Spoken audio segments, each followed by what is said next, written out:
Howdy folks, hope you're all making the best of this current situation we find ourselves in. We certainly miss seeing you around the course and in the clubhouse, but we're very much looking forward to when this all blows over.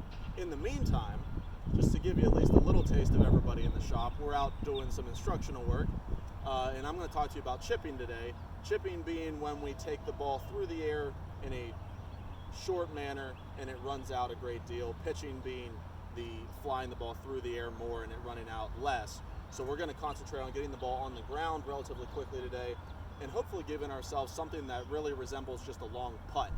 That's always a good way to think about chipping, in my opinion, and all we're trying to do is make an elongated putting stroke. First and foremost, I'm going to play this ball. I get a lot of questions about ball position, and chipping almost universally is going to be played with the ball back in our stance.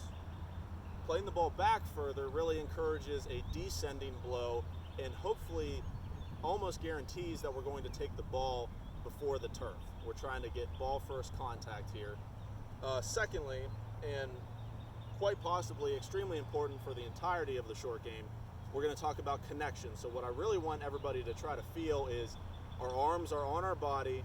You could hit this shot with your arms and your elbows in a cast, basically, because what's going to be moving the club is our turn. You can see here, you can pause this video at any point during this, and it will look like the club is still in the same position relative to my chest. I turn my chest to the right, I turn it back to the left, and the club follows. This is going to give us the best chance at being very consistent. It's a very low stress way to hit this shot. And then third, Nicklaus said that 90% of his game, obviously he got to an incredible level, but 90% of his game was what he did before the shot. So for me, it comes down to club selection, which more times than not, when I'm hitting a chip shot, I'm going to be using my pitching wedge. A lot of people my age, my age and younger, you'll see them grab a 56 or 60 degree wedge. But if we want this ball to roll out, we want a more straight-faced club to get the ball on the ground and running quicker.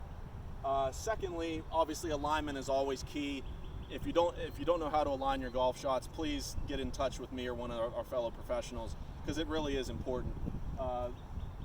And like I said earlier, with it being an elongated putting stroke, we're really going to concentrate on what is our line, what is pace like, and then maybe most importantly with a chip shot to really hone in our concentration and get an idea of what our line and speed needs to be. I'm a big advocate for picking a landing spot.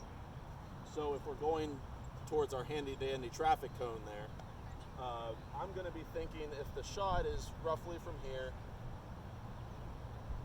I'm going to be trying to identify a spot where I can carry the ball onto the green, but I don't carry it so far as to blow the ball way past the orange cone. So I'm thinking probably somewhere in here, roughly. I can always use a little bit of a throwing motion to gauge, okay, this is how far I really want the ball to go. And then as I mentioned earlier, ball back in the stance, everything connected, relatively light grip pressure, just turn and turn. One more time.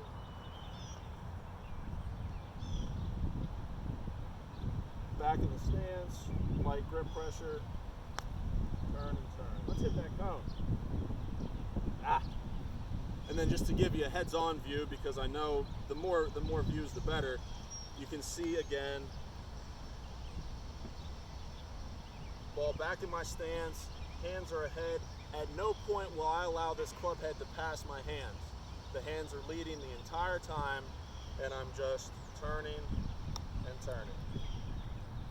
Hope that helps. Hope you're all doing great. We'll see you soon.